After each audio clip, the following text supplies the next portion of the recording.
First of all, welcome to the first ever Teamwork and Communication Seminar. And I want to thank these guys right here, because without them, this would be worthless. Lunchbox and Roy were actually really well known for their teamwork and communication. And again, congratulations on your win coming out of Orlando. But let's talk about teamwork and communication. In this seminar today, I'll be telling you exactly what communication is. I'll give you my definition. Communication do's and don'ts, and that's what I'm going to rely on these guys. Tell us when to communicate and when not to communicate. What is teamwork? I'll give you a definition of teamwork. Out-of-game teamwork, because there is such a thing, and in-game techniques. So let's get it started. Communication. Personally, I believe communication is the most underrated aspect of the game. In addition to talk about strategies and your plans, you should also give your team information about what's happening on your screen. Think about it. You can make him know everything that's happening on your screen. You can make him twice the player. And the more you do this, the more opportunities and options that player is going to have right there. So without further, well, talk to me about communication and teamwork a little bit, specifically communication, because I believe coming out of Orlando, you guys were talking more than any other team. How did you get to the point where you just guys feel comfortable with each other? Yeah, I mean, just making sure to practice like you play at the tournaments. I mean, online, it sounds exactly like it does at the tournaments. We talk a lot, we call everything out, watch our desk screens. Telling each other when you have help is the most important call out in Halo. You let your teammate know that you're behind them, knows when he has help, and it'll keep them alive 9 times out of 10. I got a question for Lunchbox here. Compared to individual skill, how important is one player's communication? I'd say, it's about a 50-50 ratio from communication to individual skill. You have to be a good communicator. It doesn't matter how much skill you have. You have to be telling your teammates when you have help and, when you're going to be leaving him. Anytime that you are doing something in the game, you should be communicating that to your teammates. So just as good as you are in Halo individually, you have to have the same amount of communication. 50-50 says Lunchbox. But let's jump right into the content now. The do's and don'ts of communication. And I'll kick this one off. Guys, I was watching a kid play yesterday, and his call-outs went something like this. There's a guy pinned to with sniper rifle, watch out. Don't do that. Don't clutter the communication, because there is such thing as talking too much. Such a thing, excuse me. Speak clearly, speak quickly and precise. Not exactly what I'm doing right now. So instead of this guy P2 with sniper, P2 with sniper. Simple as that. Why don't you take us into the next one? Talk to me about calling out during a battle instead of when you die. Yeah, I mean, calling out as soon as you see a player is huge. I mean, as soon as you see him, if you don't call him out, if you call him out when you die, that player could be in a completely different location and your teammates may not know where he is. If you call him out as soon as you see him, it allows your teammates to look and hopefully clean him up. And stay alive longer. Exactly, and it's also going to allow your teammates to stay alive. Guys, in Halo 3, you guys told me yourselves, the longer you stay alive, the more of a chance you have to win the game. Stay alive. Let your teammate know you're fighting somebody because he can come and help you. If you call it out after you die, you already lost the point. Now talk to me a little bit about something Clutch taught me last event. Not to exactly call out that, hey, there's a guy standing by the stanchions right now. Let's talk about where he's going. How do you call out where a player's going? Yeah, if you see a player, if he's top the turret and he's, moving towards flag, you want to call that out, because the time you call it out, and your teammate can react to that call out, but most of the time that player, is going to move. So you got to make sure that you're calling out where he's going, so your teammate can not only, react to the call out, but they have enough time to know exactly where he's going. So when they look, it's an accurate call out. Guys, I can't say it enough. He said 50-50 down the middle. Individual skill is just as important as communication, and some of this stuff is going to take practice. Think about it. Watch your teammates play. Watch who you play today. If you're not calling out during a battle, and if you're not calling out where an enemy is helping, you're not helping your team. Simple as that. So let's talk about the don'ts real quick. Just next slide here, and I'll kick it off once again. Unimportant call-outs. Now, let's use a scenario here. You're charging on pit CTF. Somebody behind you just pulled the flag, and a sniper rifle just spawned. What are you going to call out? Yeah, I mean, that's just like a no-brainer. I mean, you're obviously going to want to call out the flag guy. The sniper has no importance at the time. Just killing the flag guy is top priority. The sniper shouldn't even be called out in that situation. Exactly, and I saw a player that I was evaluating yesterday. I wish I remembered his name, but he did something really interesting. He'd be shooting a guy over here, get him real weak. But as soon as there was somebody closer to him that his teammate sniped once, he would call that out. Even though he wasn't shooting at him, he prioritized his call-outs. He figured this was the most important guy on the map, and he stepped up as a leader, calling out the most important guy and leaving that guy alone. Prioritize your call-outs. If you call out too much, your team can't respond to it. So don't clutter that communication flow. Now another way to clutter the communication flow is something you guys used to do back in the day. Now if you don't know, these guys went to 16 tournaments before they placed first. They have a lot more experience than any of us here. But something you guys did when you first started playing Halo, and your brothers, is going to happen. You guys used to, I'm not going to say the word, but you guys used to complain to each other. Tell me how bad it is when you're getting complained at by your teammate. Getting complained at by your teammate is only going to make you guys play worse. It gets you down and it makes you, think negatively. So, big thing in Halo, especially if you're losing or if you go down in the game, is to stay positive.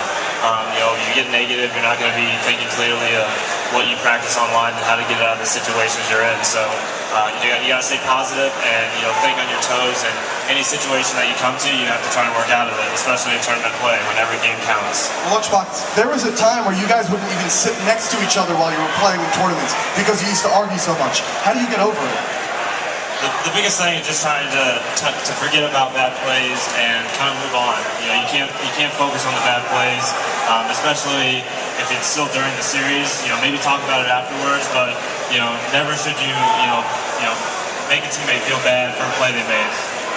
Yeah, everyone makes mistakes, so you have to kind of realize that, and no one's perfect, so there's going to be bad plays every single match. Well, you said something really interesting. After a game, talk about it. And we're going to jump right into that with the teamwork. But first, I want to give you guys a quick definition of teamwork. Now, dictionary.com tells me teamwork's defined as cooperative or coordinated, blah, blah, blah, blah. Basically, guys, teamwork is a couple people working toward a common goal. That's what teamwork is, nothing else. Let's jump to the next slide. Now, there's out-of-game teamwork and there's in-game teamwork. For me personally, this isn't for everyone because some people can really not get along and still play with each other. But for me, I have to like the guy sitting next to me. I have to want to play with him. Talk to me a little bit about that. Being comfortable on your team is huge in Halo. I mean, if you're not having fun, it's going to show in your placings and your success. On the team we have right now, everybody gets along, no arguments really. When we have arguments, they're constructive. Everybody's going to have arguments. It's about being constructive and trying to learn from them. Just liking your teammates is huge, so don't team with somebody you don't like. Team with people you like. Well, I look back to Carbon in '06. These guys, before winning the national championship, they would go to the beach together. They would hang out and call each other on the phone and watch TV together just to get along, and it transitions into the game. Now talk to me about what you were saying before, talking to your teammates after game. How important is it to be able to give constructive criticism and be modest at the same time? Yeah, being able to take criticism is huge. It goes back to everyone makes mistakes. So, the most important thing about that is just learning from them. So, a lot of times it'll take a teammate to notice something. So you have to be able to admit that you're making that mistake and then work on it and hopefully improve on it. Which will, obviously took us 16 tournaments to get exactly right. But, finally figured it out. Hey, Lunchbox, can you give me an example right now? Coming out of Orlando, what are the things that Instinct talked about, and what are you going to be improving on? Yeah, we lost 3 games. The midi-fly game we got triple capped on in about 30 seconds or a minute. So obviously we basically weren't staying alive that game and waiting for teammates to spawn. Which is something that we talked about after the game and after the tournament, and it's definitely something that won't happen in the next event. So that's just an example. You got to wait for your teammates to spawn, not charge out by yourself, and just go die. All right, so let's jump right into the game with that since you started bringing it to us. The first technique, now, guys, these techniques are going to take communication. You might need to like your teammate to be pulling this off because you're going to be rolling with them. But the first one I want to talk about, it's simple, the bait and switch. It's the act of one player starting a fight and Roy jumping in front of me and finishing the fight. And Roy, I actually want you to commentate this clip right here because I believe this is Soldier 187 and actually go back a slide. It's Soldier 187, I want to say Chig, and you get destroyed in this clip. So without further ado, the bait and switch. So right here, it looks like we got Chig, I think, lifting up open purple. He's looking around, trying to find somebody. Finds me, backs down, losing the battle, backs down. Soldier comes in, finishes the kill, baited me out, and ended up finishing the kill. And you see here, they do it a few more times. But I want to show it from the other perspective. It's as simple as this, guys. Chig went up the lift, started the fight with Roy, and I think it was Soldier 187 who just jumped in front of him, and you got literally destroyed. Yeah, right here, Soldier spawns here. Probably communicated to his teammate, they're going to both go up the same purple. Soldier knows he's looking lobby, sees that he's got shots on me, and then he comes in and cleans me up. So to perform something like this, you don't necessarily need to, when you spawn, I put Lunchbox on my screen and I just follow them around. That's not how you do it. Talking about angles and how to communicate with your team to pull that off. It's just all about getting the other player to commit to the battle. I got too committed to that battle, exposed myself way too far, and ended up getting cleaned up because of it. So it's really just don't overcommit to one-on-ones and don't get too ahead of yourself. There you go. If I had to give you some tips, basically wait for your teammate when you're leaving spawn. Communicate that you're with him. Let him know that he has his help. That way he's not going to overcommit. You know what I'm saying? So Lunchbox, you spawn. Hey Lunchbox, I'm right behind you. I'm going to bait you a little bit. Lunchbox knows this. He's going to jump out and I'm going to take his spot. Easy as that. Help you rack up some kills. The next clip we're going to be talking about, and we touched on it before, is staying alive. Talk to me about staying alive. How important is it? Staying alive is huge, and we'll see it in this clip. But just in general, you stay alive, you'll almost always give your team more opportunities to make an extra play or get a flag cap. It's just crucial to buy that extra couple of seconds, create a distraction. Even if you're not getting kills when you're staying alive, you're a huge distraction. The other team is obviously going to be trying to finish off you if you're a one shot. And that allows your teammates to either push through on them, or at least try and help you. Now, you don't always want to overextend and find yourself in enemy territory, but when it does happen, it's going to happen from time to time. You're going to realize, oh no, I pushed too far, all my teammates are dead. Make the best of it. And I think this clip, Lunchbox, why don't you commentate it for me, is a perfect example. This is Victory X. Yeah, so right here we have Victory X on Pit CTF.